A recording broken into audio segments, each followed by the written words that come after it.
श्री योग वशिष्ठ महारामायण वैराग्य प्रकरण। श्री वशिष्ठ जी बोले, हे रामचंद्र जी,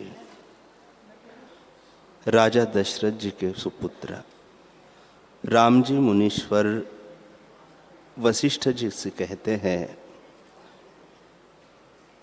कि हे मुनीश्वर, जितने संपदा रूप पदार्थ भासते हैं वह सब आपदा है। इनमें रंचक भी सुख नहीं। जब इनका वियोग होता है तब कंटक की नाई मन में चुभते हैं। जब इंद्रियों के भोग प्राप्त होते हैं तब जीव राग द्वेष से जलता है, और जब नहीं प्राप्त होते तब तृष्णा से जलता है। इससे भोग दुख रूप ही है। जैसे पत्थर की शिला में छिद्र नहीं होता, वैसे ही भोग रूपी दुख की शिला में सुख रूप छिद्र नहीं होता। हे मुनीश्वर, मैं विषय की तृष्णा में बहुत काल से जलता रहा हूँ। जैसे हरे वृक्ष के छिद्र में अग्नि धरी हो तो धुआं हो थोड़ा थोड़ा जलता रहता है, वैसे ही भोग रूपी अग्नि से मन जलता रहता है। विषयों में कुछ भी सुख नहीं है, दुख बहुत है। इससे इनकी इच्छा करना मूर्खता है। जैसे खाई के ऊपर तृण और पात होते हैं और उससे खाई आच्छादित होती है, उसको देख हरिण कूदकर दुख पाता है, वैसे ही मूर्ख भोग को सुख रूप जानकर भोगने की इच्छा करता है, और जब भोगता है तब जन्म से जन्मांतर रूपी खाई में जा पड़ता है और फिर दुख पाता है। हे मुनीश्वर, भोग रूपी चोर अज्ञान रूपी रात्रि में आत्मा रूपी धन लूट ले जाता है, पर उसके वियोग से जीव महादीन रहता है। जिस भोग के निमित्त यह यत्न करता है वह दुख रूप है, उससे शांति प्राप्त नहीं होती। और जिस शरीर का अभिमान करके यत्न करता है वह शरीर भी क्षण भंगुर और असार ही है। जिस पुरुष को सदा भोग की इच्छा रहती है वह मूर्ख और जड़ है। उसका बोलना और चलना भी ऐसा है जैसे सूखे बांस के छिद्र में पवन जाता है और उसके वेग से शब्द होता है। जैसे थका हुआ मनुष्य मारवाड़ के मार्ग की इच्छा नहीं करता, वैसे ही दुख जानकर मैं भोग की इच्छा नहीं करता। लक्ष्मी भी परम अनर्थकारी है। जब तक इसकी प्राप्ति नहीं होती तब तक उसके पाने का यत्न होता है, और यह अनर्थ करके प्राप्त होती है। जब लक्ष्मी प्राप्त हुई तब सब सद्गुण अर्थात शीतलता, संतोष, धर्म, उदारता, कोमलता, वैराग्य, विचार, दया आदि का नाश कर देती है। जब ऐसे गुणों का नाश हुआ तब सुख कहाँ से हो? तब तो परम आपदा ही प्राप्त होती है। इसको परम दुख का कारण जानकर मैंने त्याग दिया है। हे मुनीश्वर, इस जीव में गुण तब तक है जब तक लक्ष्मी नहीं प्राप्त हुई। जब लक्ष्मी की प्राप्ति हुई तब सब गुण नष्ट हो जाते हैं। जैसे वसंत ऋतु की मंजरी तब तक हरी रहती है जब तक ज्येष्ठ आषाढ़ नहीं आता, और जब ज्येष्ठ आषाढ़ आया तब मंजरी जल जाती है। वैसे ही जब लक्ष्मी की प्राप्ति हुई तब शुभ गुण जल जाते हैं। मधुर वचन तभी तक बोलता है जब तक लक्ष्मी की प्राप्ति नहीं है, और जब लक्ष्मी की प्राप्ति हुई तब कोमलता का स्वभाव अभाव होकर कठोर हो जाता है। जैसे जल पतला तब तक रहता है जब तक शीतलता का संयोग नहीं हुआ, और जब शीतलता का संयोग होता है तब बर्फ होकर कठोर दुखदायक हो जाता है। वैसे यह जीव लक्ष्मी से जड़ हो जाता है। हे मुनीश्वर, जो कुछ संपदा है वह आपदा का मूल है, क्योंकि जब लक्ष्मी की प्राप्ति होती है तब बड़े बड़े सुख भोगता है, और जब उसका अभाव होता है तब तृष्णा से जलता है और जन्म से जन्मांतर को पाता है। लक्ष्मी की इच्छा करना ही मूर्खता है। यह तो क्षणभंगुर है, इससे भोग उपजते और नष्ट होते हैं।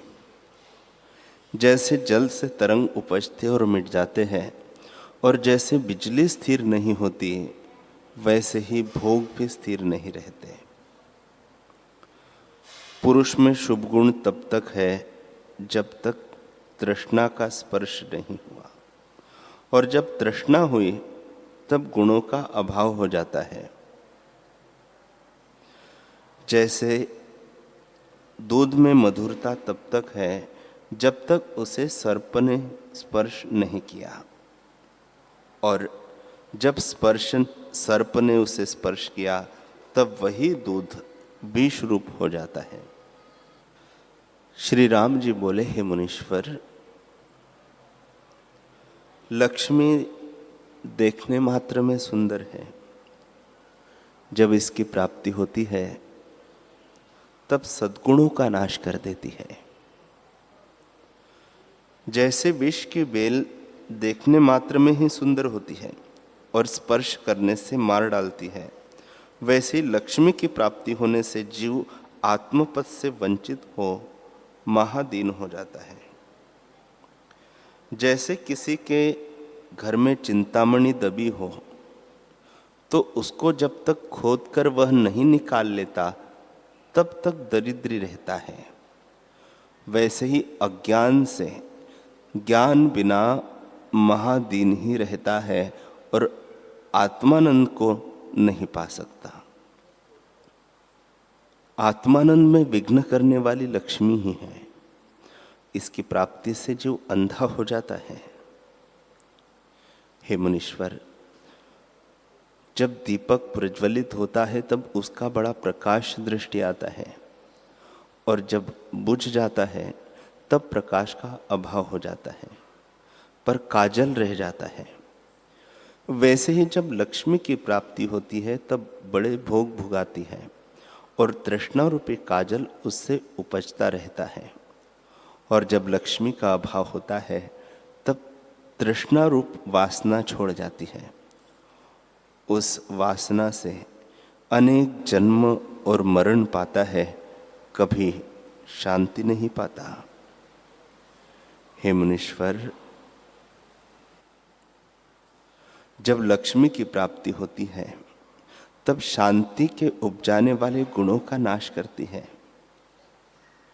जैसे जब तक पवन नहीं चलता तब तक मेघ रहता है, और जब पवन चलता है तो मेघ का अभाव हो जाता है, वैसे ही लक्ष्मी जी की प्राप्ति होने से गुणों का अभाव हो जाता है और गर्व की उत्पत्ति होती है। हे मुनीश्वर, जो शूर होकर अपने मुख से अपनी बढ़ाई न करे सो दुर्लभ है, और सामर्थ्यवान हो किसी की अवज्ञा न करे, सब में संबुद्धि राखे सो भी दुर्लभ है। वैसे ही लक्ष्मीवान होकर शुभ गुण संयुक्त हो सो भी दुर्लभ ही है। हे मुनीश्वर, तृष्णा रूपी सर्प के विष के बढ़ाने को लक्ष्मी रूपी दूध है, उसे पीते पवन रूपी भोग के आहार करते कभी नहीं अगाता। महामोह रूपी उन्मत्त हस्ती है, उसके फिरने का स्थान पर्वत की अटवी रूपी लक्ष्मी है, और सद्गुण रूप सूर्यमुखी कमल की लक्ष्मी रात्रि ही है, और भोग रूपी चंद्रमुखी कमलों की लक्ष्मी चंद्रमा है, और वैराग्य रूपी कमलिनी का नाश करने वाली लक्ष्मी बर्फ है। ज्ञान रूपी चंद्रमा का आच्छादन करने वाली लक्ष्मी राहु है, और मोह रूपी उल्लूक की लक्ष्मी मानो रात्रि ही है। दुख रूप बिजली को लक्ष्मी आकाश है, और तृष्णा रूपी बेली को बढ़ाने वाली लक्ष्मी मेघ है। तृष्णा रूप को तरंग को लक्ष्मी समुद्र है, तृष्णा रूप भंवर को लक्ष्मी कमलिनी है, और जन्म के दुख रूपी जल का लक्ष्मी गड्ढा है। हे मुनीश्वर, देखने में यह सुंदर लगती है, यह दुख का कारण है। जैसे खड़ंग की धार देखने में सुंदर होती है और स्पर्श करने से नाश करती है, वैसे ही यह लक्ष्मी विचार रूपी मेघ का नाश करने को वायु है। हे मुनीश्वर, यह मैंने विचार करके देखा है कि इससे कुछ भी सुख नहीं। संतोष रूपी मेघ का नाश करने वाली लक्ष्मी शरत काल है। मनुष्यों में गुण भी तब तक दृष्टि आते हैं जब तक लक्ष्मी की प्राप्ति नहीं होती। यह भोग मिथ्या है। जैसे बिजली प्रकट होकर छिप जाती है, वैसे ही लक्ष्मी भी प्रकट होकर छिप जाती है। हे मुनीश्वर, जैसे जल शीतलता से हिम होता है, वैसे ही लक्ष्मी मनुष्य को जड़ सा बना देती है। इसको छल रूप जानकर मैंने त्याग दिया है। हे मुनीश्वर, जैसे कमल पत्र के ऊपर जल की बूंदें नहीं ठहरती, वैसे ही लक्ष्मी भी क्षण भंगुर है। जैसे जल से तरंग होकर नष्ट होती है, वैसे ही लक्ष्मी वृद्धि होकर नष्ट हो जाती है। हे मुनिवर, पवन को रोकना कठिन है, पर उसे भी कोई रोकता है, और आकाश का चूर्ण करना अति कठिन है, उसे भी कोई चूर्ण कर डालता है, और बिजली का रोकना अति कठिन है, सो उसे भी कोई रोकता है, परंतु लक्ष्मी को कोई स्थिर नहीं रख सकता। जो लक्ष्मी पाकर अमर होना चाहे, उसे अति मूर्ख जानना, और लक्ष्मी पाकर जो भोग की वांछा करता है, वह महा आपदा का पात्र है। उसका जीने से मरना श्रेष्ठ है। जीने की आशा मूर्ख करते हैं। जिनको सदा भोगों की इच्छा रहती है और आत्मपद से विमुख है, उनका जीना किसी के सुख के निमित्त नहीं है। वह तो मनुष्य नहीं, गर्दभ है।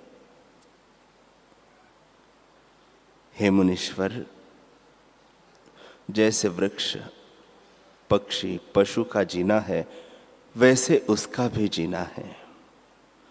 जो पुरुष शास्त्र पढ़ता है और उसने पाने योग्य पद नहीं पाया, तो शास्त्र उसको भार रूप है।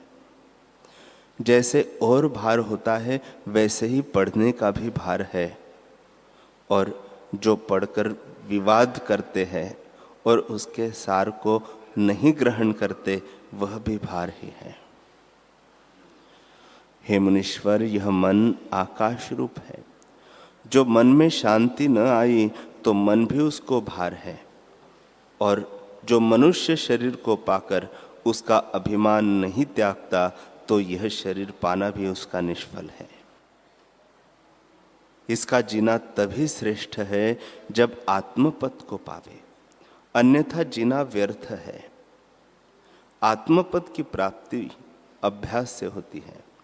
जैसे जल पृथ्वी खोदने से निकलता है, वैसे ही आत्मपद की प्राप्ति भी अभ्यास से होती है।